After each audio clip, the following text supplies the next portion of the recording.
和製ドラゴンチャンネル。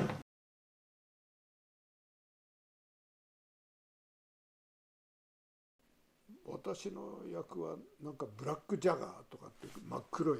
あれで中国人と日本人が対決するって、その当時必ず悪役が日本人でっていうのがあったもんですから、ブルース・リャンがヌンチャク、私がトンファーで、このラストのアクションシーンが1ヶ月半ですよ、2人だけで。いや、これもマカオからちょっとこう離れた島で、当時お風呂もない、もう水を浴びながら、それでホテルもないですから、なんかその板の上にこう寝たと思いますけど、それでこう遠くに当時まだ行けない中国対岸にね、中国大陸があって、それで肉眼で見ると兵隊さんがこうね、機関銃を持って警備してて、みんな農作業をこうさせられてるというか、なんかそういう時代でしたね。もうまだまだ全然中国には入れない時で、当時向こうでは文化大革命なんかがこうね、盛んだった時だと思います。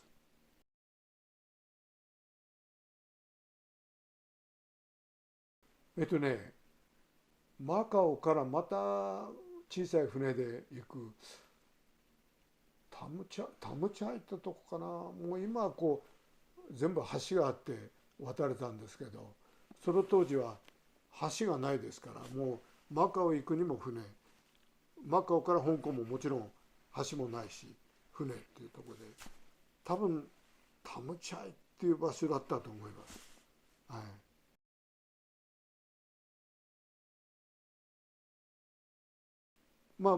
私はもともとまた香港へ戻ろうと思ってましたし、住まいも香港にあったもんですから、香港に戻る何日か前に先行者の小林社長って方が食事をしないかって誘われて、それで今でも覚えてますけど、いくらでステーキをごちそうになって、その時に小林社長がそのね、倉田君日本でやる気ないかって言って、当時私もあんまりねやりたいとも思ってなかったもんですから、あんまり興味ないですねみたいなことあったら、いやそんなこと言わず企画があったらやってよっていうことで、実現するかどうかは分かんないんですけど、僕は香港へ帰ったんですね。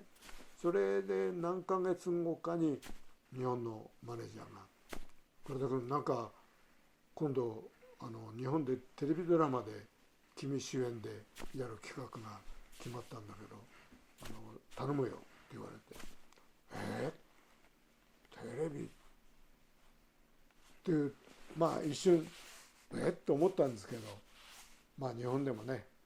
親もいるし、親孝行のつもりでこうテレビもいいかなと思ってこうスタートしたのが、いわゆる「戦えドラゴン」っていうテレビドラマでしたね。はい。今そうですよ、和製ドラゴンチャンネルの頭にこう走ってきて飛び蹴りをするでしょ。あれが戦いドラゴンなんです。はい。そうですね。帰ってきたドラゴンが例えばなかったとしたら、日本に帰ってくるチャンスもなかったんじゃないかなっていうふうに、私も今思うとね感じますね。でもそれは帰ってきたドラゴン単独じゃなくて、やっぱりブルース・リーというねカリスマスターがやっぱり世界をこう制覇した